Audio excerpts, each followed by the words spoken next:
Welcome everybody to Pinfalls and Passports. My name is Daddy Dom, and for those who don't already know, this is a podcast for people just like you who love the sport of professional wrestling, and for members of our WWE community Discord to keep us entertained and engaged during the year leading up to WrestleMania 42 in Las Vegas. Now, every episode is filled with a variety of wrestling travel tips, all the latest news, recaps, rumors from the world of professional wrestling, and a cast of amazing characters that make our community over on the Discord so great. So, if you are not a member of the WWE Travel Community Discord, come join one of the fastest growing pro wrestling communities online. You can find the Discord invite link in our podcast bio. And don't forget to follow us on Instagram at Pinfalls and Passports. Yes, we finally have an Instagram mirror. We have our own one. We're not relying on Danny anymore. But there is another Instagram, should I say, as well, at Mania Travel Discord. If you want to follow the Instagram for the Discord group. In today's episode, we're gonna be talking about AEW's latest annual trip across the pond for their Forbidden Door show this year, which I was lucky enough to be in attendance for. And today, I'm joined by my co-host Mirah. And I believe you've had a couple of busy days as well, Mirah. Why don't you tell our listeners what you've been up to? Hello, everyone. And I have been busy. So AEW has a 3-week residency at 2300 Arena in Philly, and I've gone to their first 2 shows. I went to the Dynamite this past Wednesday, and I went to their ROH pay-per-view last night, which was amazing. Had a great time, and I'll be there 3 more times. But we'll get into all of that. Also, I didn't realize it was an RH pay-per-view last night, was it? Yes. Oh, cool. Yeah. Cool. Well, we will talk a little bit about that as well. I'll be honest, I have not watched ROH in quite a while, but obviously, there's quite a bit of crossover in there with the AEW guys. But yeah, let's crack on and let's recap AEW Forbidden Door, because I want to hear your perspective as someone that was obviously watching on telly. Obviously, I was there at the O2, and what an awesome weekend that was. Now, obviously, here in the UK, we're accustomed to, the biggest stage. We're accustomed to Wembley Stadium. So the only 2 times I've been to see AEW has been at Wembley Stadium, at All In 1 and All In 2, where you were there also, Mirror, last year. So it made a nice change to have something a little bit different, bit of a different show. Obviously, we know All In was at Texas a few weeks ago. They are bringing All In back to Wembley, back to its home, for their WrestleMania next year. So I'm looking forward to that. But it was good. It was cool. It was nice to get that sort of arena feel. I do love the stadium shows, but there is something about watching wrestling in that sort of arena environment, especially when it's a big show in the UK. You know what those audiences are gonna be like. Yeah, absolutely great. And great news for AEW is that they did sell out the arena as well. They sure did. They sure did. Proudly boasting a record crowd for wrestling at London's O2 Arena of 18,992 people, a new pro wrestling attendance record for the venue, so they say. Now, I've got to be honest, I'm a little bit dubious of this, because I was looking at the tickets and how many were available right before on WrestleTix. Now, I don't know how accurate necessarily WrestleTix is, but it was always like that. They said it was sort of set up for, even the day before, I think it was set up for 17,800 or something like that, and there were like 150 tickets remaining, right, pretty much just before the show. So no surprise that they sold out. That's fine. Not saying they didn't sell out. It certainly looked sold out. I didn't see an empty seat in the place, but 18,992 seems a lot larger than 17,000 and whatever it was that they said they were sort of set up for. I did a little look, because I know what, obviously, the only other big, obviously WWE have their sort of live shows there, but the only other big main event had there was a few years ago that I went to, which was WWE's Money in the Bank. Okay, I figured that's what it was. Yeah. So it was going up. They were saying they beat Money in the Bank basically. That's all. O2 isn't the oldest arena in the world either, so it hasn't really had that many wrestling shows. But anyway, so I had a look. What was Money in the Bank's attendance? And it was 18,885. So AEW claiming that they beat that record by 7 people. Now, look, I understand that WWE are also have done perhaps in the past to exaggerate some of their attendance figures, but I'm a little bit dubious that they beat WWE record there. I was there for Money in the Bank. I think there was the setup for Money in the Bank certainly allowed more seating. AEW had like the whole sort of top tier above the screen closed off, which would have certainly cut out some seating. Money in the Bank was done a bit differently. They did like a sort of side entrance type thing so they could get more people in those seats. So I am a little bit dubious about that. But hey, let's just hope Will Opreay didn't get that tattoo. That's all I'm going to say. But I haven't heard anything about why that might be, anybody saying online that was exaggerated or anything, but it just seemed a bit ridiculous because I don't. I was like, because I'm with you because I've only seen the 17,000 number, but I don't know. I'm gonna let them rock out. They're very proud of it. 17,000, 19,000, 2,000. I don't care. Forbidden Door was an awesome show. Yeah. Let's look at the highlights. Obviously, we had the lights out, unsanctioned steel cage match, which was almost not quite as brutal as I thought it was going to be, but brutal enough. No, it was brutal enough. Yeah, they could have taken it to another level, but there was quite a lot of people with injuries there. I'm glad they didn't. It was fine as it was. Thank you, Tony. That's enough violence. Plenty of violence. We don't need any more. And then we obviously saw at the end of that Ospreay written off when Moxley and the Death Riders attacked him. As I think we kind of predicted, most of the champions retained. We weren't expecting a lot of sort of title changes here, although the one that was perhaps didn't go to the team that we thought it would. So that was Dork actually got that right. Did he? Dork, yeah, I think he got that right. He got it right. Okay. Props to Dork Shop. At least he got that right, eh? Because I heard on his episode yesterday he thought that Forbidden Door happened in Manchester. So, What's that? But at least the no, Dork Shop, London. It's a big city in England. They're not the same place. They're not. Sorry. I know you can't use the North America. I know you North Americans aren't particularly strong on your geography. I apologize, Mirah. I know you're a well-traveled person. I'm not pointing the finger at you. But yeah, that was We'll move on. So we had 9 belts, Monet. She has 9 now. So I presume she picked up that Scottish women's sheep throwing contest winning title the night before. Right. Yep. And then we had Jamie Hayter making a bit of a cameo return to a huge pop, saving Queen Aminata from the Triangle of Madness in what was, I don't know how it came across on TV. Well, they were still fighting in the back. They were still fighting in the back. Yeah. They came out through the front. I was like, oh, they're still fighting? Okay, go ahead. That's fine. Go ahead. Yeah, I thought it was going to be a match this Wednesday. I thought it was, but I guess they may save it for this upcoming Wednesday, maybe. Perhaps. Yeah.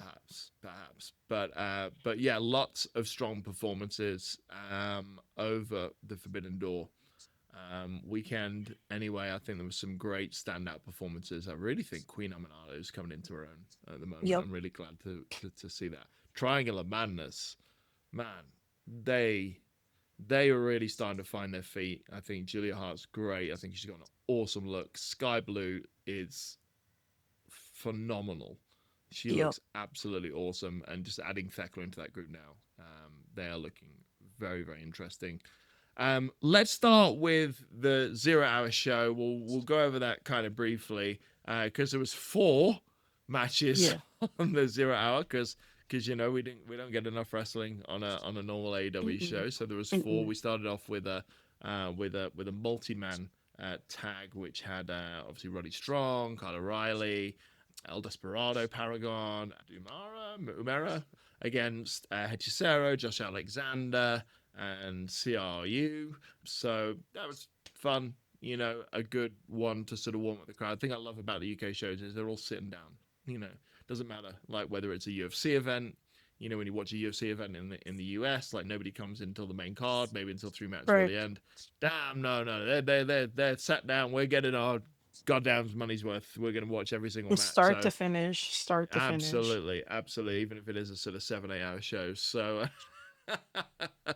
yeah. So that was cool. That was fun. And then we had Ricochet and the Gates of Agony against Jet Speed, so it was great to see them. Absolutely love Speedball Mike Bailey and Michael Oku, who, for those who don't know, is a bit of a sort of British legend, really, superstar. He's the hottest prospect on the UK indie scene. If anybody's seen his matches with Ospreay, especially his last one, for that Rev Pro Championship, that was absolutely incredible. He is a serious talent. Unfortunately, he was fed to the wolves.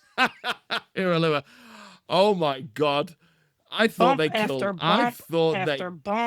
killed him when he sort of jumped up and he just got pushed out the ring, like straight onto the floor. I was like, what the hell? Like I mean, he bounced back. Like he seemed to be okay, but I'm like, yeah. Were you? I mean, I've seen Oku take some bumps. Like that guy is bouncy. Like, I mean, if you watch that match with Ospreay that he had for the Rev Pro, that was absolutely brutal. The amount of times Ospreay dumped him just flat on his head and on his neck, it was kind of gross. So that guy can take a bump, but goodness me, did I think he took a few too many here. Yeah, he took too many in my opinion. I'm like, that's 0 hour. This is not a main event. Yeah. This is not anything like that. This is just 0 hour, by the way. Yeah. And then they made him take the pin. So just to top it all off. But great to see. He got an awesome reaction. AEW fans, one thing you can say about them for sure, they are knowledgeable wrestling fans. They know who's in the ring. They know who they're watching. If it's an indie star making debut, if it's somebody from perhaps a promotion they're not familiar with, they know. AEW fans are knowledgeable, and they certainly know who Michael Oku is. And he got a huge pop. So fair play to him, and I really hope we get to see a little bit more of him. Hopefully in AEW. I think we will. I think we might. Honestly. Yeah. He put on a good performance. Then we had Triangle of Madness and Megan Bayne, which was awesome, defeating Harley Cameron, Chris Statlander, Queen Aminata, and Willow Nightingale. Megan Bayne just dominating pretty much everyone. That's that's literally what she does. The pop Willow got was amazing, and I hope Tony Khan is listening, because Willow is a star. Chris Statlander is a star. Push these women. This is the first time that I really think, because we've had complaints, haven't we, about how Tony's handled the women's division, but to be honest, it hasn't always been that filled with talent. There's been a it was for a long time it was led by Britt Baker, who no offense to Britt's great, I love her, but she's not a Charlotte Flair, she's not a Becky Lynch. She's never going to be able to sort of hold that torch and carry an entire division, But I do feel now they've got a really good, large group of very, very talented women. Some, which to their credit, they have brought up from within. And, Queen Aminata has been around for a while. She's been around since like almost the start. Pretty much. You're right. Yeah. And she was taking loss after loss after loss. I remember, she was just like the jobber, wasn't she, of the women's division? But she's really, really come on. I'll talk a little bit more about Queen Aminata in a bit, because the night before I went to Forbidden Door, we went to Eve Pro Wrestling, and she was wrestling there. So I'll talk a little bit about that in a bit and what the experience was there, because that was a really cool night. Finish off 0 Hour, we had the Trios Championships, the Ops, of course, Samoa Joe, Shibata, and Powerhouse Hobbs defeating, well, what I would say was a nod to the Brits. We've got the Bullet Club War Dogs, which are the War Dogs faction, which kind of tend to appear a little bit more on sort of New Japan Strong Yeah. and Ring of Honor and that kind of things. But quite a few Brits in there, so they got good reaction because Driller Maloney, Dan Maloney, phew, I've been watching him for years. He's such a talent. Robbie X has been on the indie scene in the UK for years and years and years. One of the sort of best wrestlers around. I'm glad that he's finally getting noticed sort of overseas a little bit as well. So good for him, even though he probably is in the sort of twilight of his career. And I think it was Clark Connors. That was the other guy, isn't it? He's the American. Yeah, Clark. Yeah. But again, trios championship, they're not going anywhere sort of quite yet. So they stayed on with the Ops and Samoa Joe. Let's skip forward then to the main card. And to my surprise a little bit, we started off with the return of not Cope, Adam Copeland. Yes, because there was absolutely nothing wrong with that name in the first place. And looks like they're going to call him Adam Copeland from now on, which I think is a much better idea. And Christian Cage defeating Killswitch and Kip Sabian. Now, obviously, Killswitch, or Luchasaurus, as most of us sort of know him, and there's plenty of Luchasaurus chants sort of going around, was a late replacement because Nick Wayne obviously couldn't make the show. I guess he must have picked up a sort of injury or something like this. I don't think that was planned. I do feel that kind of took away a little bit from the match. I think it would have been better with Nick Wayne, especially with Nick Wayne's mum there, because why is Nick Wayne's mum there if it's Luchasaurus and and Kip Sabian? And Kip Sabian is just, I'm sorry, I know we're supposed to support the fellow Brits, aren't we? But he's just annoying, and not in a good way. I feel like his time is like pretty much has passed in a sense. Not like in that's like in a wrestling sense, but the character. He needs a little revamping. He does. He does. You know, he's a talented guy. Don't get me wrong. Talented. But Jesus. Yeah. But you know, we got it. We got the edge. We got the sing along. How did that come across? That came across really well. Y'all did 10 out of 10. 10 out of 10 for that. 10 out of 10. I didn't expect anything less, honestly. Not gonna lie, but no, that was a good way to kick off the main card. Yeah. Kind of already knew the outcome of that one, but it was very nice to see it happen. Yeah. And I think that's the same with a lot of the show. I think we could kind of work out the outcome of it. And I think that's kind of what's now taken a little bit of magic away from Forbidden Door a little bit, is that you kind of know what's going to happen. So the importance is really on sort of what you do in the matches. Now, we always know that AEW put on solid wrestling matches. They put on solid pay-per-views, but you've got to diversify a little bit, especially if you've got a really, really predictive card. I think they did that pretty well. I think they did okay, but it was a very predictable show.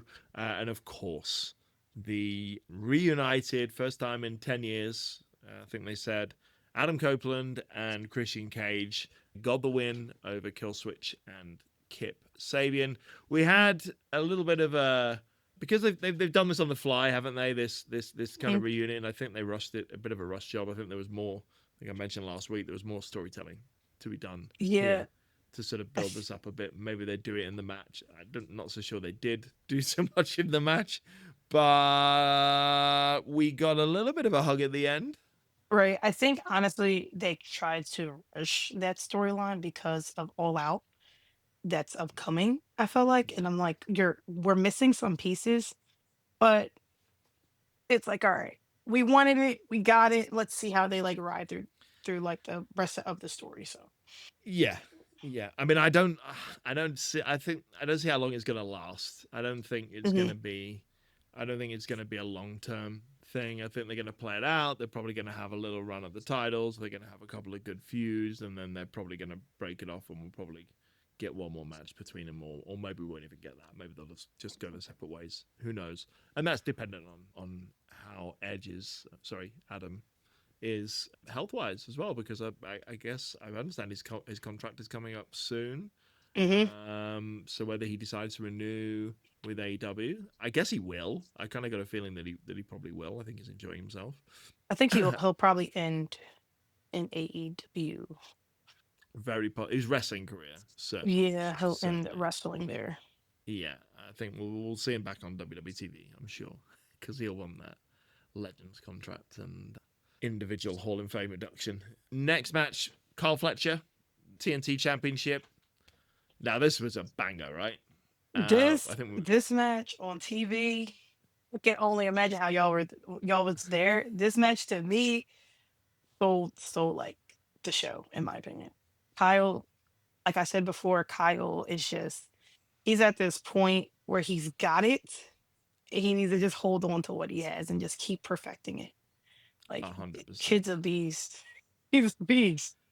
Yeah, how he has evolved, since his sort of Aussie Open days and all that, and how he's evolved now into this real, just contender and just incredible wrestling ability that he has, and to go at it with Takahashi, who is a legend himself, and real sort of strong style wrestling, and just to go sort of one on one and really not be led by him, really both of them just putting on top tier performances. Absolutely fast, crisp, explosive match, loads of near falls. Like, you knew that Fletcher was going to win, of course, but it made it interesting. I thought that was awesome. And yeah, long reign ahead for Mr. Fletcher, I am sure. Let's get to the TBS Championship 4-way match. Nine Belts Money. Monet had Money. some serious competition here. She had to fight Or, some big girls. She had to fight some big girls and stuff. so, so we had Alex Windsor, who Mhm. obviously we know has been quite prominent on AEW television recently, a fellow Brit as well. And for Yes. those not in the know, the partner of Mr. Will Ospreay, Persephone, and then Bazilla. What do we think of Bozilla? I've seen a couple of her matches. Like I followed her briefly because she's so young. And I'm like, she's going with Mercedes, Alex Windsor, Persephone. I'm like, oh, if Tony don't sign her, I know somebody else that's trying to once her contract's up in Stardom. So I know. Listen, That's exactly what I've got written down here. Like, Triple H is licking his lips listen, at the Tony thought. better get on it. Oh my god, she is a beast. And I'll be honest, I wasn't that familiar with her, but I'd actually seen her wrestle the previous night. As I mentioned, I went to Pro Wrestling Eve down in London the night before Forbidden Door. Hmm. Now, anyone that doesn't know about Pro Wrestling Eve, they are certainly Europe's biggest women's only wrestling promotion, if not the world's women's only promotion. It is awesome. If you are ever in London and there's an Eve show on, I 100% recommend you go and check it out. We had an absolutely awesome night there. Bazilla was there, and obviously they got a few stars in because AEW are in town, Hmm. but that doesn't take away from what they normally do on their normal shows, because their roster and the women wrestlers in the UK and Europe, they've got the stack. There's so much sort of talent out there. I saw Bazilla for the first time live that night, and just her coming out in that mask with that Yes. smoke coming out, looking like Sub-Zero from Mortal Kombat Hmm. type sort of style, but just this absolute beast. You're like, and of course, this is an indie show, right? So we're in a we're in a social club. We're in a big back room. It's not like I was sat at the back of the O2 Arena, so you can really appreciate how big these people are when you see them. When you, as you know, when you're at a sort of smaller show, but when it's a big female wrestler, because that makes such a impact, because a lot of women's wrestlers tend to be sort of on the smaller side. A And then petite. when, yeah, they are. They're quite petite. They're quite quite slim quite often, and then when you see just one that's not just wide but tall, muscular, awesome like look with this scary freaking mask. Oh my goodness me, Bazilla has the look, she has the talent. That girl is going places. She was Yep. awesome. But yeah, interesting. There was some other cool stuff that happened actually at Eve. Nyla Rose was in the main event, Right. and she won the Eve Championship, beating the previous champion Nightshade in the main event.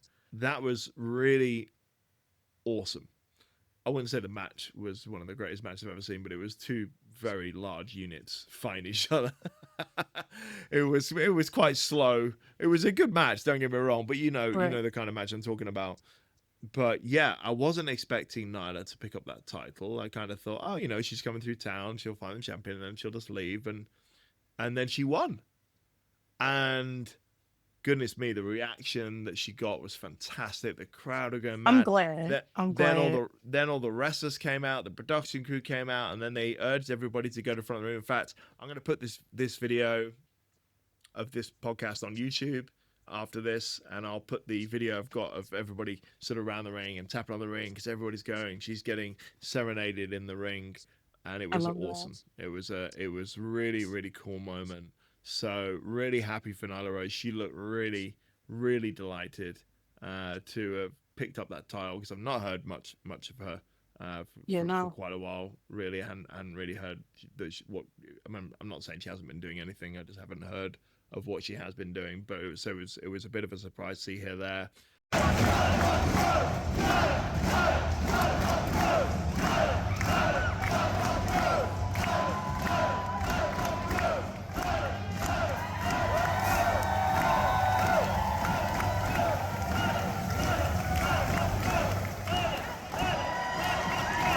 And then she was attacked at the end by Rio, who is my favorite UK female wrestler, setting up the next match at the next Eve show because Rio previously in the night defeated Lucy Sky in a #1 contenders match. So that set that up nicely. But yeah, we had some AEW stars actually at the Eve show. We had Queen Aminata, Mm-hmm. who was wrestling. Goodness me, she's slender. I did not expect Yes. how slender she is. Goodness me. But she's Uh, strong. She's oh yeah, strong. I seen her last night, and yeah. her hits are impactful. Like you're like, oh snap! Like she got some punch Oh, behind her. She got a pack behind her punch. So and her match was brutal. Like she was thrown into the steps, she was thrown hard outside the ring, she was thrown into the crowd, she was thrown through the chairs in the crowd. Like she took an absolute vicious beating at this Eve show, and I'm thinking, oh my goodness me, if I'm like Tony Khan, I hope they've got a good relationship because I might not be happy if he had one of my talents doing this on an indie show the night before. But thanks. goodness me, can she take it? But she can give it too. So, and she won. So that was good. We also had Julia Hart and Sky Blue were also Okay. both wrestling on the card, which was cool. And then there was a really cool Eve International Championship match. Nina Samuels defeating Billy Starks. Oh, this was a Bazilla match. Bazilla, Rain Leverkusen, Trisha Dora from Ring of Honor. Great match. Really, really great match. And Nina Samuels coming out on top of that one. We also saw Millie McKenzie, which was great to see. That was who went up against Julia Hart and Sky Blue with Sapphire Reed. They lost, but Millie McKenzie, if you remember her, she was on NXT UK. I've got one of the main sort of prospects that was coming out of NXT UK before. Unfortunately, they sort of just suddenly sort of stopped it. So it's great to see her in action. I see it quite regularly. And then we look at ringside, and we notice there's somebody with a headset on, and they got the security thing on, and it's Will Ospreay. So Will Ospreay worked the show, He's quite a which if guy because I went to Rev Pro last year, and he was also yeah doing the same thing at Rev Pro. yeah He was helping the talent last year, like he was gathering their gear. Like he's like, if he's not on the show, he's going to be there helping in some yeah capacity. yeah absolutely love that. I did a little Google of it, like to see if like is that something he does regularly. And turns out he's one of the producers of the show as well. Oh, So That's So pretty cool. that was interesting. Yeah, yeah. And also my friend Vez. Hi Vez. I know you're watching. She noticed Swerve at the show as well, hanging around the toilets. So stuck a little picture there. Not saying that you're hanging around the toilets, Vez, and taking pictures of men, but yeah. Anyway, she saw Swerve there, so that was cool. Anyway, back to Forbidden Door. We had the IWGP World Heavyweight Championship defended. Mm-hmm. Zack Sabre Jr. against obviously the winner of the four-way, I think, who we all knew was going to be Nigel McGuinness. Look, I think this match was exactly what we expected it to be. Technical masterclass. I loved the video package at the beginning with Nigel McGuinness and Johnny Saint playing chess and all that. What did you think of the match itself? How did it come across on TV? I enjoyed it. Like, I knew Zach was going to retain. I already knew that. But I was like, what Nigel and him put together was great. It was like nostalgic because Nigel doesn't wrestle as much. So when he does wrestle, it's meaningful, it's impactful. It was super technical, is what I was expecting. And I'm glad that it happened. They both got a good reaction, especially Nigel. But I'm like, that was a great match to watch from home. That was one of the matches that just like got me like, okay, all right, we're almost like, okay, this is where I'm at. I'm like, I know he's not gonna win, but like there was the moments where you're like, wait, they may do it, they might do it. Yeah, they did, didn't they? They made it Yeah, almost believable that you thought it might happen. I gotta say, I did feel a little bit for Zack Sabre Jr. because, you know, he's the IWGP champion. He's coming home to the UK, and he should have really got a hero's welcome. Now, I'm not saying he didn't get a big reaction, but this should have been his moment, right? For him to come back and get the hero's return. The only person they could have put him against that could have kind of made him sort of the bad guy of the situation, not give him that, was Nigel McGuinness, and that's exactly what they did. Yep. That's why I'm like, Nigel got more of a pop than Zach, but it's like, it was still there. Like, it was still there, but it's just It was like, still it's there. Nigel. It was Nigel, though. Exactly. And like the majority of people wanted Nigel to win, and I think you always Yes. want to see a title change anyway, especially when Mhm. you know it's not going to happen. So Yeah, that's true. Very so true. yeah, I kind of felt for Zach a little bit there, but yeah, I mean he won as expected. Let's talk about this. Oh, actually, one thing I wanted to point on was Brian Danielson on commentary for that Zack Sabre Jr. and Nigel McGuinness match? Yes, he was. Yes, he was. He was like, this is just going to be very technical. Like he sounded very excited for it. He was there up until the main event because he had to leave. Okay, so he did quite a bit of commentary on the show then. Yeah, I'm pretty sure he was there basically the whole show. Oh, cool. I will have to rewatch it. Right, let's get on to this tag team championship 3-way match. Hurt Syndicate defending their titles in a 3-way elimination match against Brodido and FTR. Now, I don't think it was elimination. It was just a 3-way. it was supposed to be an elimination match. It was? Oh, they might have changed it then. Now, for what I thought, right? So this is where I got really confused because, first of all, I hated the way they did this. Like, how are we going to protect the Hurt Syndicate from losing these titles? I tell you what, let's just freaking take them out of the match. There you go. Gates of Agony and Ricochet. Yeah, Just come and get them. And... Just come and get them and just carry them out.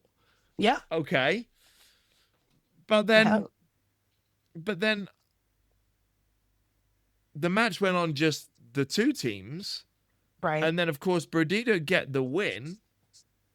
But I'm thinking, well, are Hurt Syndicate still in this? Because have they been eliminated? Because surely there can't be a count out in a 3-way match. Like, what is going on here? I did not understand this. Maybe I've got this that. wrong. So I was kind of expecting like a 1, 2, 3, and then maybe Hurt Syndicate would like come back out again, and it just didn't. It was like, no, tag team champions. So maybe listeners, you can fill me in if I am wrong, but my understanding was This was an elimination match. Therefore, once one team is eliminated, it would have left the two teams to fight it out for the championship. Except one of those teams got kidnapped, and then we had one fall to a finish, and that was crowning Brodito, which was absolutely the right thing to do, by the way. And Yeah. Dork Shop, you called it right. Yeah. They are hot. Strike While They Iron is hot. Bandito and Brody King, awesome. I think they've got over really organically.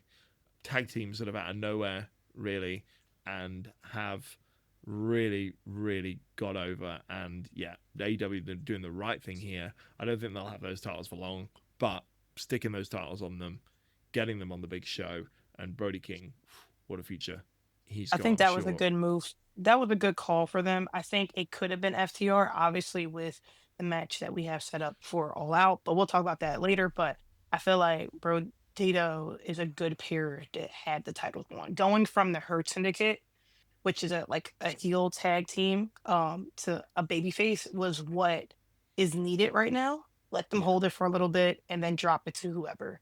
But I think for Brody King, this is a nice stepping stone for him to go on his own when it is time. Because if they 100%. push him, that's it. That's it. The crowd is behind him already. So it's like, just give him a chance and I feel like he'll thrive. Absolutely. I got a Brody King shirt actually in there, which I've had for about 7 years, and I've never worn it, so I'm looking forward to getting it back out one day. Right, next we had the Unified Championship match, Okada versus Strickland. We knew this was going to be a hell of a match. Two of the best wrestlers, if not the best wrestlers, in AEW. Currently, I think Dork Chop mentioned that there was a little bit of concern around Swerve with an injury, the torn meniscus that he's had since 2019. That looked like that proved to be the case, because for me it looks like they've written him off for a while. Let's talk through the end of that match, and more importantly, what happened at the end of that match. The surprise, the shock, the return of Wardlow. Wardlow. Yeah, so Wardlow returns at the end of this match to do more damage to an already stricken, excuse the pun, Swerve Strickland, who has already had his leg put in the steel steps by Okada multiple times. Damn. And then on top of that, Wardlow appears out of nowhere in the ring and has aligned himself with the Don Callis family, which I believe all you need to do these days is use code FAMILY at checkout, and you are in the Don Callis family. And now Wardlow has joined the family. I am hoping we get a portrait. But here he was. I feel he could have done more damage to Swerve. I feel like Okada did more damage to him afterwards than he actually did. I feel like we need to figure out what Wardlow is going to do. And we'll get into the Dynamite even, but he didn't even speak on the Dynamite either. So I'm like, we need something from him. Is he just a muscle? Is he like the Batista of the Evolution? What's going on here? What's the plan for him right now? I have a sneaky suspicion they're going to be in the exact same situation they were with him before he was injured. That's what I think too. What to do with Wardlow. That's my suspicion, because I'm like, is he going to go after a title? Is he just going to be the beatdown? Is he going to turn on everyone? What is the plan for him? Because everyone has belts or on their way to get belts. Yeah, and it does feel a little bit like they don't have a plan for him, and that's why they're stuck him with the Don Callis family, because he sticks out like a sore thumb in an already eclectic bunch of individuals. Don Callis, he's like, join me. I have the whole roster. I have half the roster behind me right now. They're very powerful at the moment. Don Callis is feeling himself. He's like, I've done something really great. So we'll see. We'll see. Right. So we had 3 main events, basically, didn't we? Mm-hmm.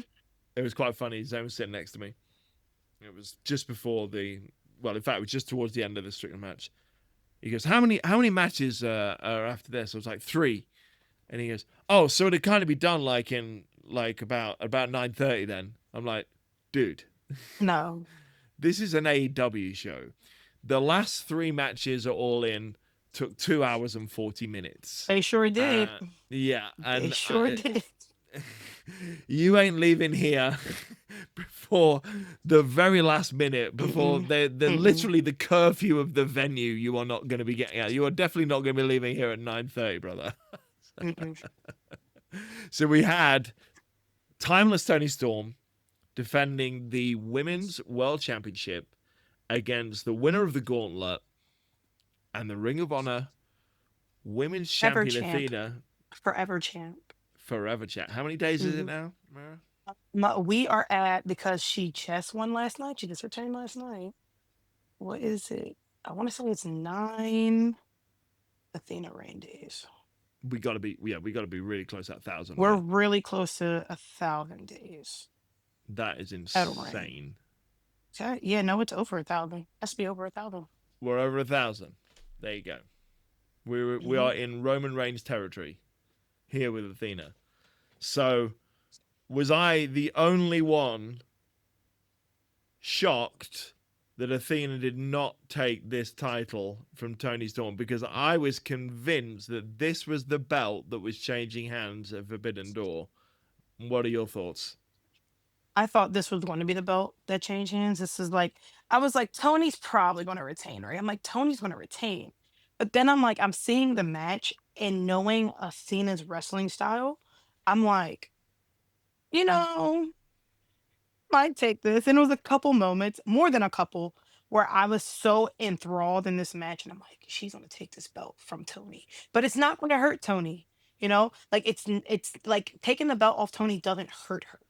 So I'm just like, No. "Mm, we could do it. We could pull the plug tonight, Tony." Like, Tony Khan, we can pull the plug. But they didn't. And I'm like, okay. And she cashed it in. So I'm like, what's next for her? Like, she's on ROH. She's been featured on AEW. Is she going to still go after the title? With her taking this loss, does she have to drop the ROH before she can even get to the AEW? Like, what is the plan? Like, Yeah, that's my I'm only not thing. sure. I'm disappointed that Athena didn't win. I Same, think same. I think it would have been good for her. I think it would be good for AEW. I think it would be good for Division. And as you said, Tony does not need this title at all. Tony would have built an incredible story about losing the title and build it all around this, having this huge sort of breakdown. He could have done a million and one things with Mhm. this. Look, maybe she'll get another attempt soon, and we I will hope see so. Athena hopefully crowned with, well, it will be that one, won't it? I guess with that women's championship. Let's hope that they get onto that before Monet gets hold of it, because I Because I'm like, are we setting it up for it to be Athena and Monet? Is it going to be some type of triple threat? Because all three women are at the top of AEW's women's roster right now. So it's like, absolutely. what are we going to do? Like, what is it? And she's at 994 days. So she has one more week until she hits 1,000. 994. So I'm like, is it that she has to get to the 1,000 before she does anything else? Like, I don't know, but I'm very excited for her. Like, if they keep her momentum, which I think they will, um, it's gonna be a good time for her. 100%. So yeah, Storm taps out Athena with the TCM chicken wing submission move. TCM standing for Turner Classic Movies, which I love. I like that though. I like that. Yeah. Next up, we had the World Championship, the AEW World Championship. Hangman Adam Page against MJF. So we know that the stipulation of the DQ and the count out was removed prior to the match, but we also know that MJF still had his contract, so he didn't Mhm. have to sort of cash that in. He had his bag of tricks. He brought his clipboard to the ring. He did all the MJF dirty, funny, Yeah. Yep. evil Healy stuff. I thought it was a great match. What did you think? I enjoyed it. I seen him with the ring. I knew he was gonna take it out of his trunks. I knew somehow it was going to be some type of shenanigans, the low blows, things of that nature. Very MJF-ish. So I'm like, it was a good match. It went over 30 minutes. Yeah, So they can and it go. felt like it. I'm like, oh my, we're still going, huh? But I'm just like, okay. And at a point, I'm like, is MJF going to take it this soon off their Hangman? Like, I had that, what if he does? Or if he doesn't, is he going to cash in immediately afterwards? This is what I thought, you see. Exactly, yeah. Because I thought, like, because obviously he could still, like, lose on the DQ side of things. I thought, well, what if he, like, just batters Hangman, like, really? Because he pulled out that table, didn't he? And he did the, and then we still got the table spot, but nobody got DQ'd, so that didn't make any sense. Yeah, But, yeah. People were confused on the internet. They was like, I thought this was a non-disqualification. I'm like, well, yeah, well, yes, but me, I don't consider tables to be as DQ unless it's a tabled match, you know? yeah. You know what I'm saying? But I'm like, Yeah, I so that was enjoyed funny. it. But I half expected like MJF to get disqualified, but then like beat down MJF and then do that contract, like then Yeah, like cash the it in cash straight in. away on a stricken Adam Page, not to Adam Page, cash it in, pin him and take it. They hinted at that multiple times through the Hmm. match. That's exactly what they thought they wanted us to think. In the end, what we got was actually Adam Page winning with some Oh, dirty tricks and yep. picking up that clipboard and whacking it over the skull of MJF, followed up by a buckshot to close off the match and retain. And we remain in cowboy time for a little bit longer. Yep. Moving on then to the main event.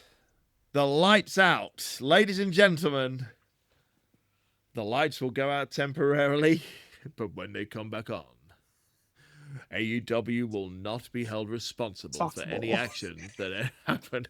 Like, oh yeah, that's how it works. You Yeah. just flick the lights on, and you flick them back off again, and Didn't they you take the away ring? all responsibility. No insurance is impacted anymore. Mm-mm. Yeah, Mm-mm. that's it. Just turn them off, and we are going to turn it back on. I was surprised they turned it back on again. I just kind of thought we were going to have it in the dark. Didn't they used to do these lights out steel cage matches like with the lights out? I feel Oh, like that's what I thought. That's yeah, what I thought. yeah, but they didn't. But They just turned it back on again. didn't they take the AEW like ring mat out and then it was just a plain one, or am I tripping? I feel No, like they it was did. AE. Okay, okay, okay. I just wanted to make sure. They did, and they turned off the screens at the side. Well, I mean, not that it would make a difference because that cage was so freaking Big. huge. I mean, thank goodness it was because there was so many of them. If it was a normal steel cage, it would have just been an absolute clusterfuck. Yeah. In there with all those guys. But yeah, they had this cage that went out well to the ramp, wasn't it? It Hmm. literally went to the ramp. It went to the very edge of they whoever measured that cage up did an absolutely sterling job because they utilized every single millimeter that they That they could use, they used it. yeah. I was like, imagine being in the front row and Darby just lands on you because someone pushes him. That's how close you are. Yeah, it's like when you're at the zoo and you're like by the lion's cage, you know, you look at it and then the lion just Yeah, like right there. jumps in. I was like, What the oh, fuck? oh, But they okay. can't get you. Don't worry. Yeah. But yeah, no, we had Darby Allin, Kenny Omega, Kota Ibushi, Tanahashi on his farewell tour, and Will Ospreay up against the Death Riders. Obviously, Moxley, Claudio, Gabe Kidd, and the Young Bucks. Let's talk about the Young Bucks for a minute because this was actually quite funny. This tickled me. They came out before. Was it on the 0 hour that they went to the production desk, or was it Yes, actually on the main yes. show? Yeah. I don't know. I don't remember when it was, but I remember them going to the production desk and Yeah. asking for their song. So the Young Bucks go to the production desk before the show starts and said to the production, "No more messing around this time. We want our original music and we don't want you to do this. You don't treat us like this and blah blah blah blah blah." And then they said after that, it said, and then I want you to go around London and I want you to find all the most violent weapons that you can possibly find. I want you to hide them under the ring. I was like, okay. So, of course, when it gets to the match and the Young Bucks come out, they come out to the very indie-looking pictures of them, a little bit of their entrance song, which is then broken up, and then starts Bop, everyone's favourite tune by Hanson. In fact, the only tune by Hanson. Word is apparently they did used to use that as their entrance song at some point back in the glorious indie days. So, you know, production man, he did his job. They asked for the original tune. They got their original tune. They certainly got one of their original tunes. But for those that weren't fully paying attention, there was a few people around me who were very, very confused when they reached under the ring and they went to get the bag of tricks that they had ordered from the production guy. And obviously, I was like, you know what? There's going to be something ridiculous in that bag, right? And of course, they empty the bag of tricks that the production guy has got for them, and it is, in fact, not thumbtacks. It is not even Lego, but it's what, Mirah? Gummy bears. Gummy bears. Yeah, gummy bears. Yeah, gummy bears. So that's what I kind of liked about this match, because it had the right mix of, you know, violence. It had the right mix of action, but we know a lot of people in this match are either injured or, in the case of Tanahashi, shouldn't be in the ring in the first place. No, can barely walk.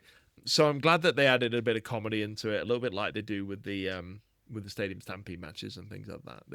They made it fun as well. And those gummy bears, they did that funny spot where they shoved the gummy bears into one of the Jackson's mouths. And they, which one it was, and they. Pooh. So that was great fun. But of course, you know, this is AEW. We got some insanity. I think one of my favourite chants of the night was, Darby's dead. Darby's dead. I didn't even hear that. I didn't hear that one? No. When they taped him to that chair, I was like, oh my God, what are they going to do? I thought he was going off the top of that cage, just like still sat in that chair. Thankfully, they did not do that. But they did pretty much as bad, to be fair. But we got an incredible moonsault from Ospreay. Yes. Off the top of the cage. We got a coffin drop through some tables. Yes. Darby Allin as well. We got the Golden Trigger, which everybody wanted. The Golden Lovers, Kenny Omega and Kota Ibushi, back together, which was awesome. Any other highlights of that match for you, Mirah? Anything else standing out? When Tanahashi tried to climb the cage, they said, "Oh no, no." Yes. Talk about liability. They said no, and that was when Will went up there, and I'm like, you shouldn't even be going up there. I guess so. I guess we'll let it be. No, you're right. That was so funny. Like, he's like, that guy can barely walk. Like, when he gets going, like when he's like, actually, he did a couple of wrestling moves. Like, it's like it almost kind of clicks in. But when he can't walk normally. He certainly can't like run normally, but he can do like a wrestling move. But it's like he's got like one leg that's like about 4 inches shorter than the other. That's what he kind of looks like, and he probably has. But yeah, Tanahashi climbing that ladder, hilarious. That was a good little like comedic spot. That was like a good little comedic, serious spot. And you're like, yes, as a fan, you're like, yeah, good. But then you see Will go up there like, no, not you either. Like, why are we even trying to do this right now? The better of the two options, but still the worst of the 10. But they did give Tanahashi the pin, which I love. Yes, so, I like that. So they gave him that. It's obviously Tanahashi's farewell tour. He's doing having his John Cena farewell tour at the moment. So it's his retirement tour. Absolute legend that he is. Glad that they gave him that moment. I thought that was pretty cool. After the match, though, the Death Riders locked the cage. Ospreay's locked in. Nobody can get him. Nobody can help him. I was like, why are we still rolling? Because everyone was like already out of the ring. He was celebrating because we already kind of knew like he'll be written off or this is his last match for a while, Yeah. especially from him talking that previous Wednesday. So you're like, all right, this is like his time. Like he's going to be out for a while. And Yeah. then we look to the left and we see someone opening the door and going ape shit on him. And you're like, oh my God, this has just Yeah. got from bad to worse. Like, he's already waved his goodbyes, right? We Right? all know that he's going out after this. He's Hmm. made it very, very clear. Like his wife on the promo video, which was very cool, by the way, I like that a before lot. when he came out, everybody knew he was going to go and get surgery after that. They really wanted to put a full stop on this. Honestly, I feel like he called for it. Like I feel like he wanted something like that too. I Like I'm think he like just probably did. thinking back at it, I'm like, I think he might have wanted this I think you're right. I think you're right. And of course, it sets up an immediate feud. once he As returns. soon, not that he needs a feud setting up. I mean, He need to he go can. home and rest. He need to sit in the He bed he and does. He rehab. needs to go and have some family Oh, time and get that surgery yes. done and chill the fuck out for a bit.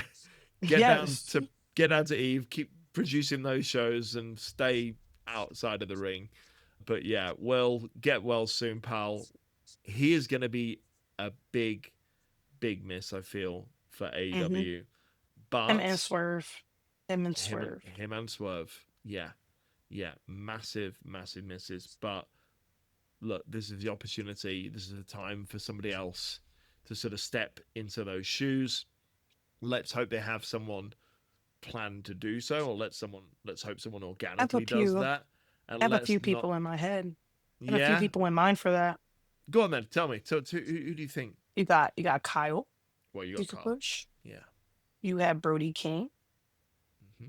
Tag wise, you could try to push the Von Erichs because they just lost the 6-man tag. Like there's options for them to pursue, but the what comes to mind is Kyle right now. You Yeah. have Okada when he wants to work or when he likes who he's working with. There's a lot of options. Daniel Garcia, if you want to turn him, Yeah. Wheeler, if you want to just get him separated from the the Death Rider somehow and have him go on his own. Hangman, if you want to keep pushing him, MJF, like there's options.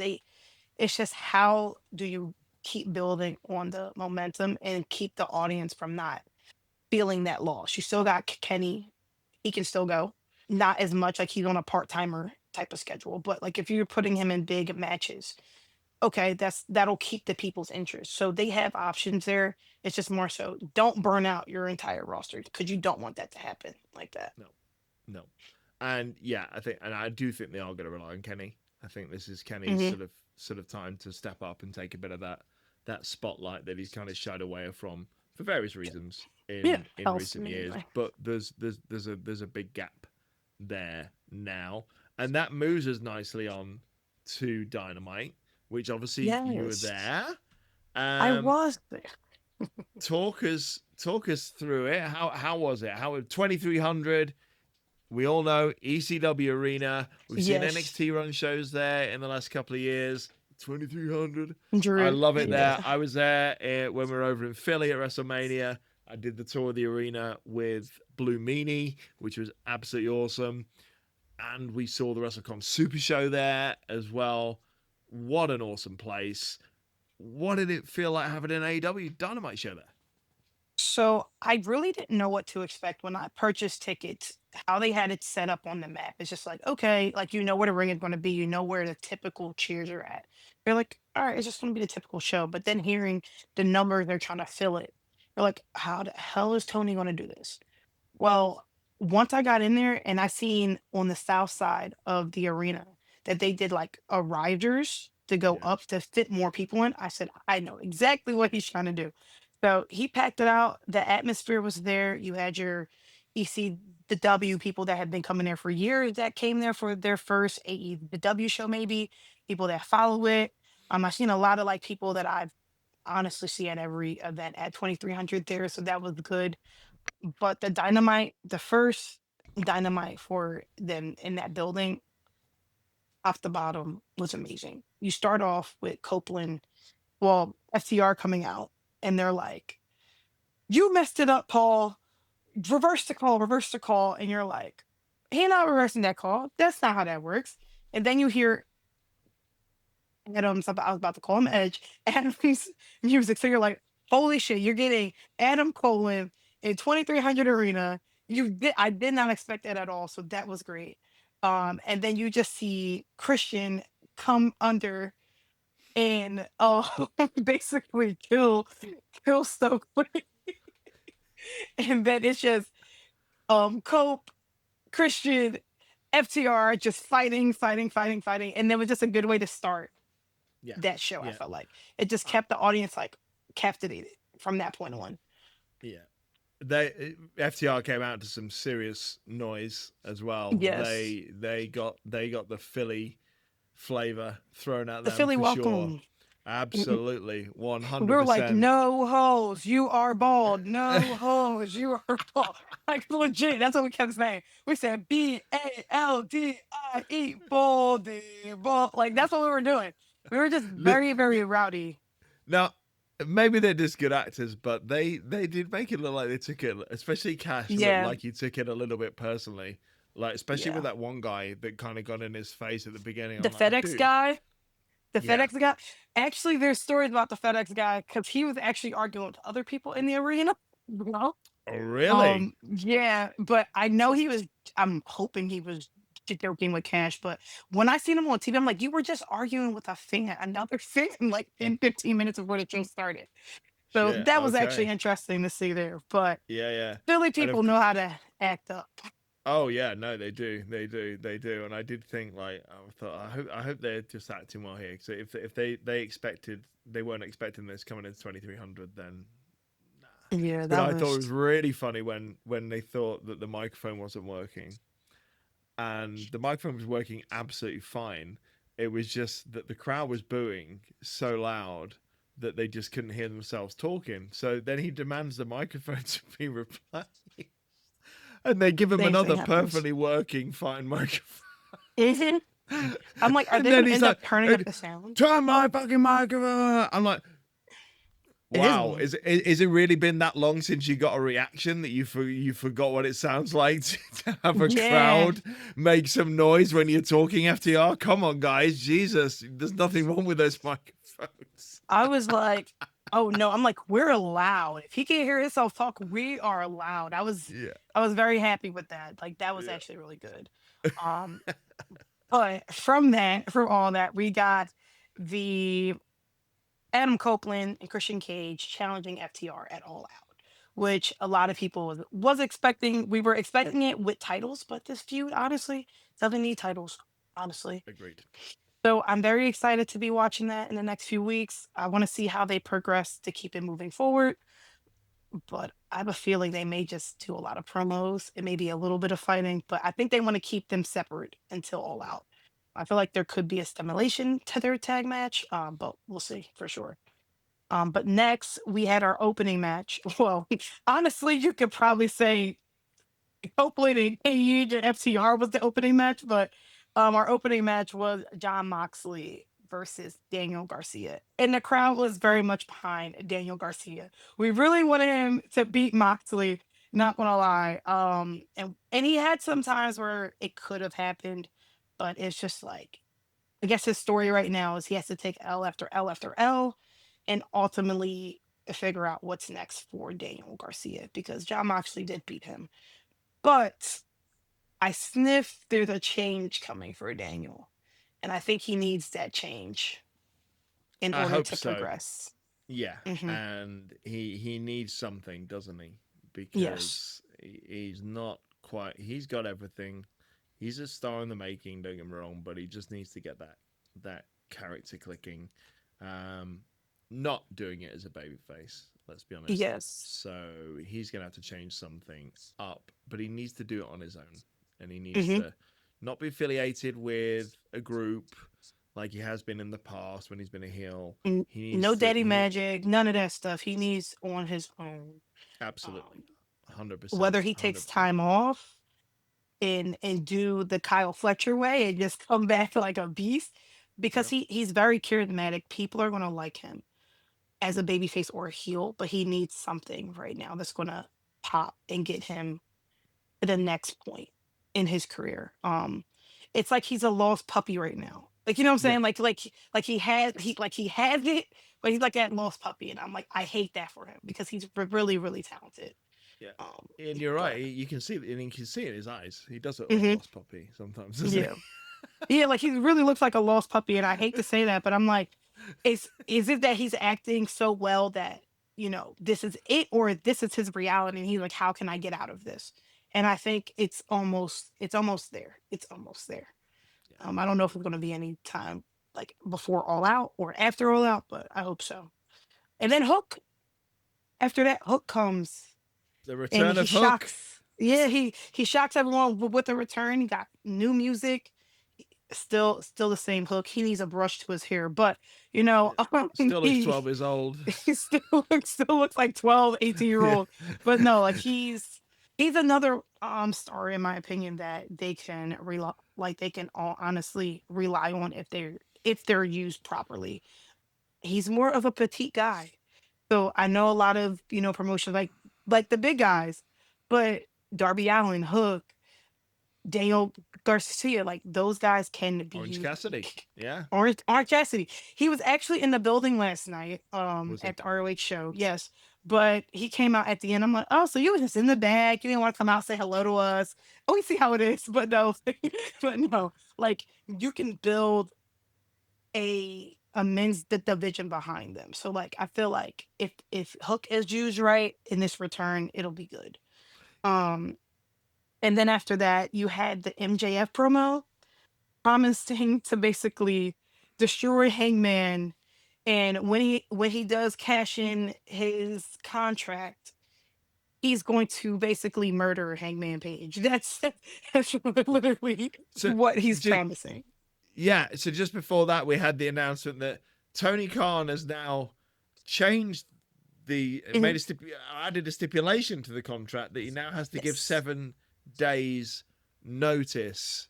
Um, this to me very much sounded like WWE style booking, where suddenly magical things can happen with contracts after they're signed, and things can get changed and altered, and also.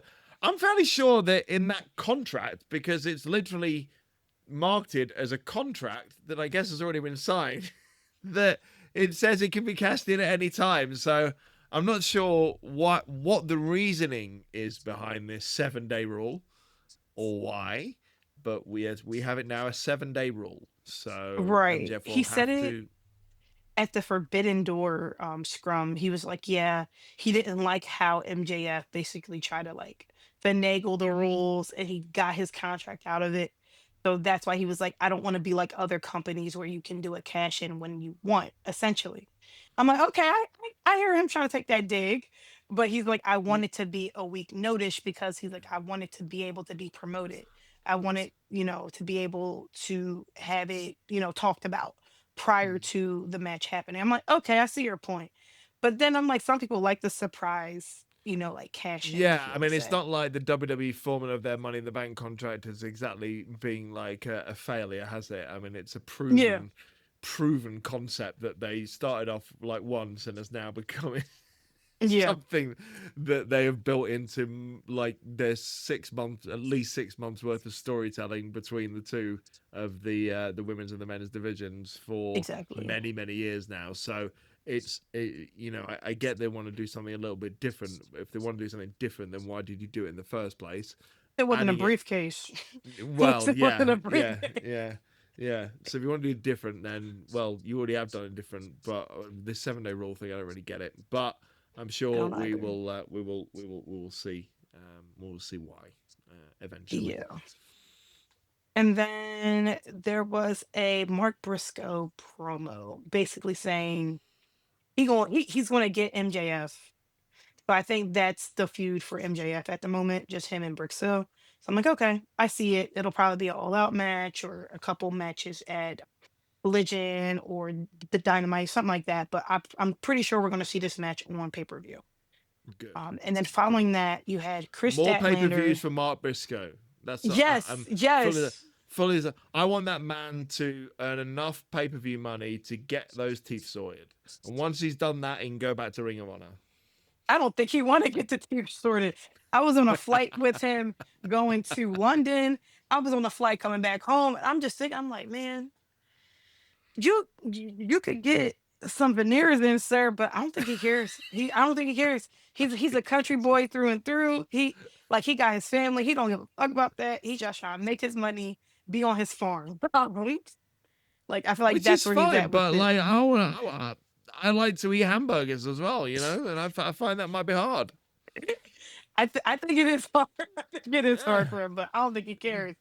Oh gosh. But next, after the two promos, it was Chris Statlander, Harley Cameron versus Megan Bayne and Penelope Ford. As we said before, Megan Bayne, he is a star on the rise for AEW. Yeah. I don't know if they're trying to see if they can do like a women's tag division. I don't really think they should. Like, obviously have them, but you don't need a belt for it. Yeah, yeah, yeah. Um, because seeing the track record with other companies and tag belts doesn't really mix with the women's division. I've, we can get into that part later, but they had an outstanding match. Chris Statlander, seeing her and Megan having a face off, I'm like, I paid to see this. This is what I paid to see. Like, I want to see Chris and Megan go at it. Like, I want them to have a good feud and just rock the arena. But Chris and Harley do get the win, and then they get beat down afterwards briefly. Willow comes out, and it's like this awkward tension between Willow and Chris, and they're trying to hug it out. And I'm like, okay, this still isn't resolved. What's going to happen? I really don't want Willow to go heel, and I don't think she will. I'm Yeah. thinking it's one like Chris is going to go heel, but there's that tension there as well. It's like the what if, and I think Tony's trying to figure out how they can get that translated on screen appropriately. So I'm very interested to see that. But Chris and Harley had a great showing. Harley got an amazing pop. So that was actually great to hear. Yeah. Um, Chris Statlander, 10-10. Megan Bain, 10-10. Penelope did well as like she had some great spots in the match as well. So that was a very enjoyable match. And then next, we had the celebration of Mercedes Moné and her global domination. Absolutely. They bring out, they set up the ring. I said, oh, we're about to have the celebration. She comes out. She actually got a good pop, better than I expected, because I was talking to a lot of people there, and I'm like, it's either you're going to really love Mercedes or you just don't like her at all. But everyone was chanting CEO. So I'm like, oh, okay. So this is a safe zone for me. Hmm. So that's how I felt. But her promo, I was expecting someone to interrupt her during Yes. her interview with Renee. But I feel like her next opponent is Alex Windsor, I believe. But I know she's back home with Will right now. So maybe within the next couple weeks, with them still at 2300, we'll get that face to face. But I think her Yeah. next opponent is Alex Windsor. Could even be Jamie Hayter, depending on how they want to play their cards. Could Because be, could be, but yeah, I feel there's definitely a singles Alex Windsor Monet yeah, match that we're gonna get, because obviously we've seen them sort of feuding, we've seen them in the four way. You know, we can see where it's going. hmm I think whatever, you know, I don't see Alex Windsor winning, unfortunately, but. I know. Let's get that feud, mini I little need it feud, sort of started. blown off. Yeah, Yeah. start it properly and then blow it off, and then move on to the next. And yeah, I think you're right. She did get a good reaction, Mercedes hmm Moné. I guess, you know, for people at 2300, they can believe that they were getting Mercedes Moné, and I think from Mercedes Moné, she can believe she was having to wrestle at the 2300. So, Yeah, yeah, yeah. well, she Now didn't have I'm to wrestle, waiting did to she? So, hear. Yeah, no, so I'm actually waiting to see if she's actually gonna have a match in Philly. I yeah. don't really expect her to. I expect her to have like talking wars, and then she's gonna go back to her hotel and do whatever she does. Like obviously. That would Um, not surprise me in the slightest. Yeah. and then we had the Don Callis family versus Jet Speed and Brodito. So that Yes, was a the all banger star, match. yeah, the all star tag match that was Yeah. put together cool. I like the look of that. It looked good on paper, and it hmm certainly delivered in the ring as well. That was great fun. Yeah, that was Uh, actually an amazing match to see. seeing Josh Alexander take the win for the team with the best move in wrestling, the roll up. That was actually really good. I mean, I'd rather him have used this finisher, but you got to do what you got to do as a heel. So that was a good match to see as well. And seeing the chemistry of Brody and Bandino live was actually really like good to see. And obviously, Mike Bailey and Kevin Knight have been at 2300. I've seen them plenty of times there, and I'm like, those dudes are awesome. But seeing Brody and Bandito, I'm like, oh yeah, these dudes have chemistry. Keep it going. Um, so that was very enjoyable to see live. And then next, our world champ comes out. Hangman basically explaining, his win and going on about MJF and like, hey, I'll be ready. I'm gonna shove this contract up your ass type of thing. Like he's like, I'm gonna beat you regardless type stuff. So that was really good. And then he gets attacked by the Don Callis family. I'm like, y'all was just out here. Are they okay? Right back out. I'm like, what are we doing? So it's like, okay, I guess the setup potentially was a member of the Don Callis family versus Hangman. But then you had Kenny Omega coming out because I didn't really expect to see Kenny in Philly either like that night. Yeah. And then he saves Adam. And then you're like, oh, what are we brewing up here? Is this going to be an all out match? Is it going to be like another type of match? So that was actually really cool to see. And then I think following that, it was the trios match again. It was a championship match versus Ricochet and Gates of Agony. Of So that course. was actually that was a Yeah. good match to see. Um, Samoa Joe got like a welcome back. So that was actually like really good. He was like, okay. He was like, okay, like he was really happy to see it. So that match had some spots in it. Ricochet just understands, like he gets it. So like him getting beat down and basically towards the end of the match and like losing, like he gets it. Like once the ops was out, he was just in the ring, and I'm like, oh, he gets it. Like he's selling like a motherfucker right now. Like he Yeah. was just selling. Um, I like Ricochet. I know his character not everyone likes at the moment, but I'm like, I like what he's doing.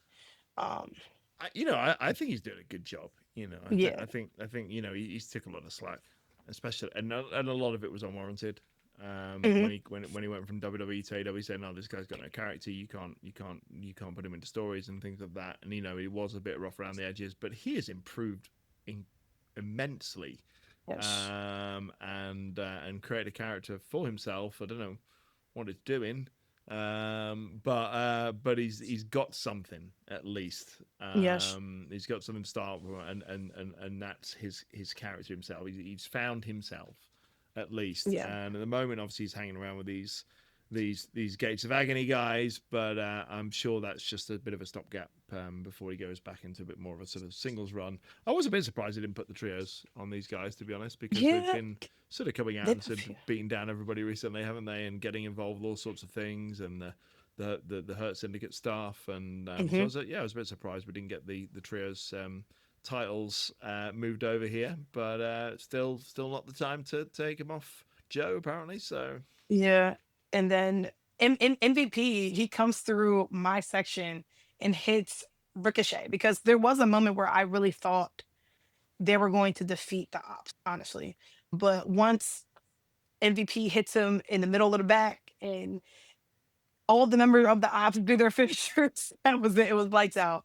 And then the Hurt Syndicate and the Gates to Agony are just fighting at the top of the ramp. It was hard to see because how they have the ramps set up currently, but that is what it is. But they were fighting at the top of the ramp, and it's like, okay, that's the next match for them. And I'm wondering if we're gonna get MVP in a match too, since it's 3 and 3.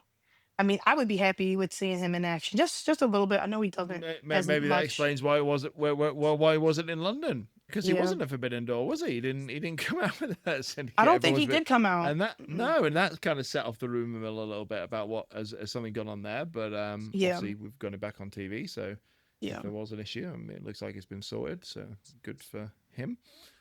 And I like that. I like if there was any issues, I'm glad they're pivoting and just rolling with the flow because that's the webs of wrestling, honestly. So I'm just It, glad. it could have been simply as a case of if MVP was there, but then would it have been easy to get the Yeah, syndicate that's out of true the match? too. I suppose maybe something like that. Who knows? I don't know. Yeah. It seemed a bit weird, but anyway, either way, seems like he's fine contractually. So yeah, and Mhm, if we get a mhm, match out mhm, of him, mhm. hey, I'm all up for I'm that. here for it.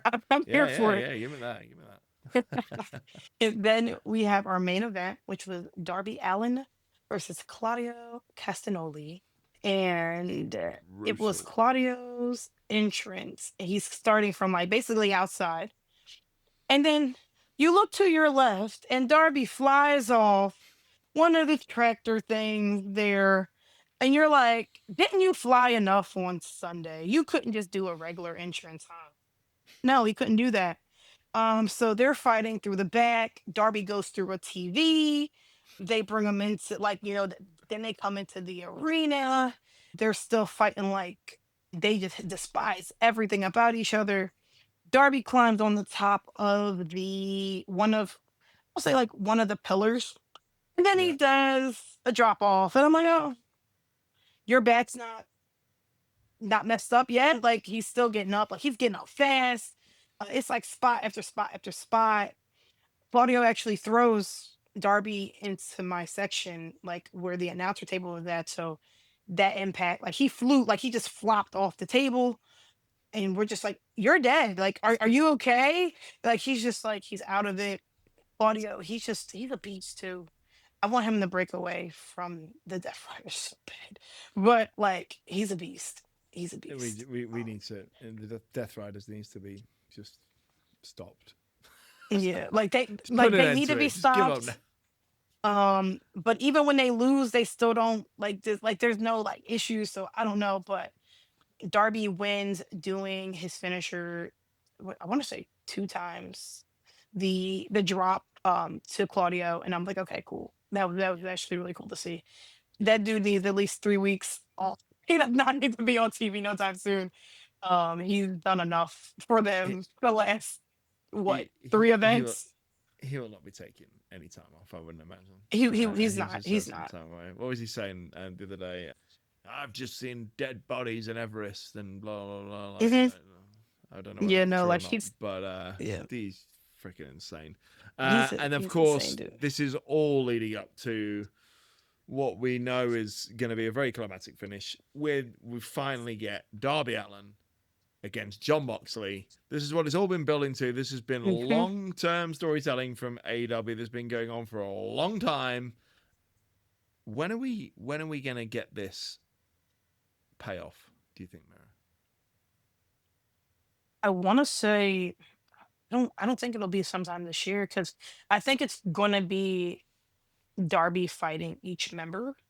Like although he just beat Claudio, I feel like it'll be another match again, and then it'll be Gabe Kidd, then it'll be Willer. I feel like he's gonna have to keep going through all of them, All of them. before he Yeah. can even get the Moxley. And one is if it is anytime, it would probably be World's End, if it's the Yeah. end of the year. That sounds right Uh, to me. Yeah. Yeah. if it's not this year, please, like, are we dragging this to All Out? Like, are we gonna drag this like, To all in at Wembley next yeah, year. yeah, like the All In? Like, are we gonna But do that? Or I'm very we'll see. excited though. Like, I feel like AEW has a lot to work with. They have a lot of talent on ROH that they could honestly bring up. After seeing like the ROH pay per view last night, I was like, oh, we have some talent we could bring up if they're not actively already on Collision, the Dynamite, things like that. So I'm like, okay, Tony is in a good spot. I feel like they have a lot to work with. Dynamite this past Wednesday for the first time being at 2300, phenomenal. At the end, they did a tribute to Taz. They're actually going to be hanging up. He's going to go into the rafters up on 2300 finally. So they'll probably do that tonight on Collision. I'm pretty sure Oh, live. cool, cool. Hmm.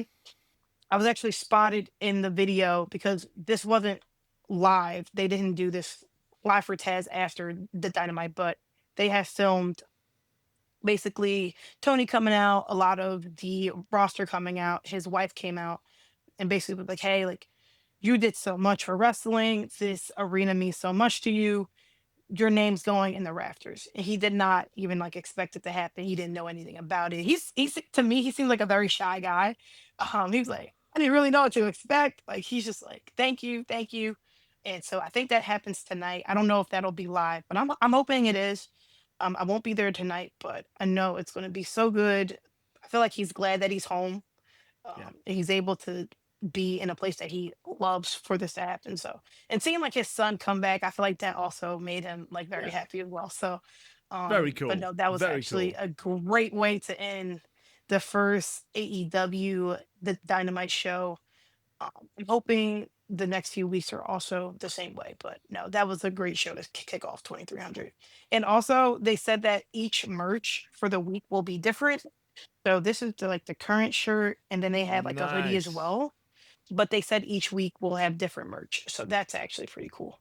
I cannot wait to see all the goodies that you get, Yes. Mira. Make sure you get really drunk so you make loads of very bad I, choices. I need to get this Um, belt. I need to get this belt because I keep which looking at it every time I go.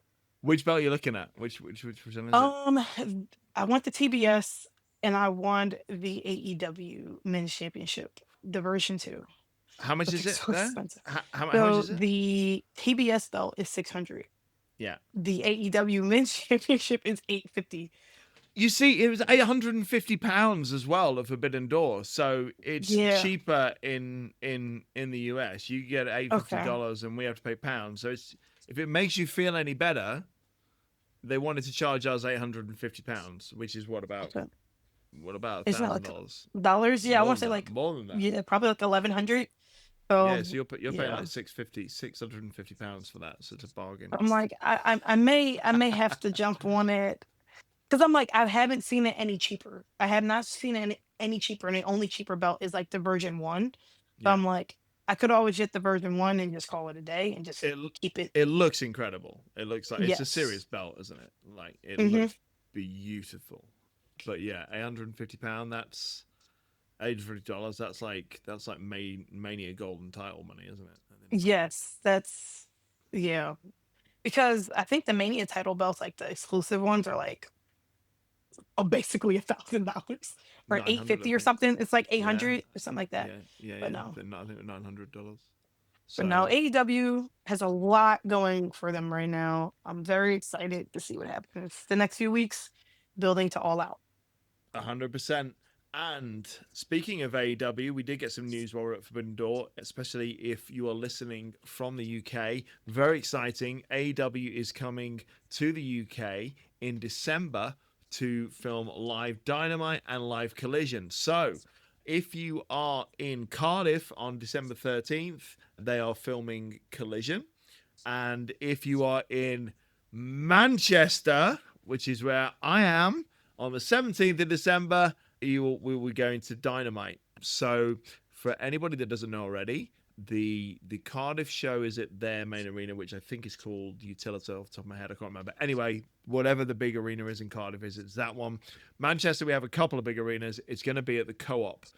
Co-op is Europe's biggest indoor arena. So very interested to see what their plan is for that. I'll probably wait on tickets because there's no way they're going to sell that out. Hope they come down in price to get some really, really good seats. But the pre-sale for that for everybody, just to let you know, starts on Monday.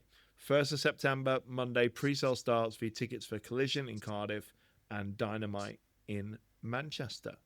So, thank you, Mirah, for telling us all about your 2300 adventures, and thanks for chatting through AEW with me today. Anytime. You know, I love AEW. Yeah, no, our AEW fans are going to enjoy this episode, I'm sure. But for our WWE fans as well, and if you're both, like Ooh, myself and Miro, we got yeah. Clash in the Castle to look forward to this weekend. Tomorrow, Sunday, 7 p.m. UK time, which is a time that I like. That's 2 p.m. your time, Mira, I Oh, okay. believe. I didn't know. I didn't know what time it Yeah, was so tomorrow. you get a nice early start on Sunday. And we had a sixth match added last night on SmackDown, which is a tag title match. Interesting looking card. The tag title match is going to be the Street Profits versus the White Six. Okay. So a sort of match that we kind of expected.